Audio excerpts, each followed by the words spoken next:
Alô pessoal do Sala de Trânsito, tudo certo?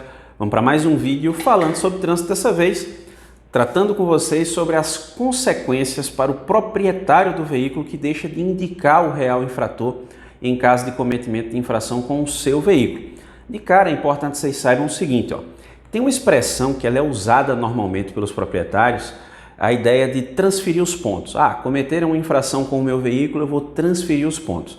Tecnicamente falando, essa expressão ela está errada, até porque não se transfere pontos, se indica o real infrator e dá a impressão de que toda e qualquer infração seria possível transferir aquela pontuação. Cometeram uma infração com o meu veículo, essa pontuação aqui eu vou transferir para o meu irmão, vou transferir para o meu pai, vou transferir para o meu amigo, tentando me esquivar da responsabilidade. Inclusive, quando se indica um terceiro que não tem nenhuma relação com o fato como sendo o real infrator, você pode está incorrendo aí no crime de falsidade ideológica. Então é preciso ter cuidado com isso aí. Vale lembrar, pessoal, que só é possível indicar o real infrator quando a infração for de responsabilidade do condutor e não houver abordagem. Por quê? Porque se o proprietário comete uma infração, e as infrações de responsabilidade do proprietário estão previstas no parágrafo 2º do artigo 257 do CTB, são aquelas relacionadas ao veículo, eu me refiro a equipamentos obrigatórios do veículo e documentação do veículo, e também a habilitação legal e compatível dos condutores. Exemplo prático para vocês entenderem. Veículo que não está devidamente licenciado, isso é infração do proprietário. Veículo que não está com o sistema de iluminação funcionando, é infração do proprietário. Veículo que está com pneu careca, porque é um mau estado de conservação, é infração do proprietário. Permitir que uma pessoa sem habilitação conduza o veículo é infração do proprietário. Então, esse tipo de infração não tem como se transferir os pontos, não se indica o real infrator. Por quê? Porque o real infrator já é o proprietário, a própria lei estabelece isso de maneira expressa. Também não é possível indicar o infrator quando a infração foi cometida pelo condutor e ele foi abordado pelo agente, porque o agente na lavratura do auto de infração já vai indicar o infrator. Tá certo? Quais são as infrações de responsabilidade do condutor? Lá no parágrafo 3º do artigo 257 nós temos a seguinte previsão. Os atos praticados na direção do veículo são de responsabilidade do condutor. Exemplo, dirigir sem um cinto de segurança, dirigir manuseando o telefone celular, sob influência de álcool, avançar no sinal vermelho do semáforo.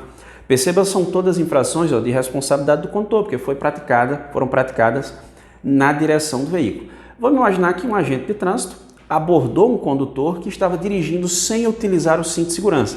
Isso é infração de responsabilidade do condutor. O agente constatou o cometimento da infração, lavrou o auto de infração e identificou o condutor, que é o infrator, naquele momento. Então não tem como você transferir os pontos, não tem como você indicar o real infrator numa situação como essas. Agora, se a infração for de responsabilidade do condutor, não houve abordagem, não é possível indicá-lo no momento, então o proprietário vai ter que fazer em momento posterior. Exemplo, imagina que o condutor avançou o sinal vermelho do semáforo, o agente lavrou o auto de infração, anotou a placa do veículo ali, fez o procedimento, porque ele constatou o cometimento da infração e essa infração pode ser constatada sem abordagem, então o órgão de trânsito vai expedir a notificação de autuação para que o proprietário identifique esse infrator. Ou outro exemplo aqui muito comum, excedeu o limite de velocidade, o radar vai flagrar, vai constatar a infração, mas ninguém sabe quem está conduzindo, então vai ser expedida a notificação de autuação para o endereço proprietário para que ele possa indicar o real infrator.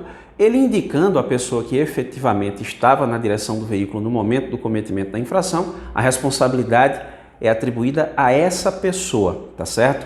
Ele vai lá, preenche os dados ali no requerimento ou na própria notificação que chega, ele assina, o proprietário assina, o condutor e proprietário vai lá dar entrada no órgão de trânsito que é responsável pela autuação para que seja feita a responsabilização daquela pessoa que efetivamente cometeu a infração. Tem casos de órgão de trânsito que permite até que isso seja feito através da internet, de aplicativo. Você tem que ver se o órgão que te autuou disponibiliza esse tipo de meio.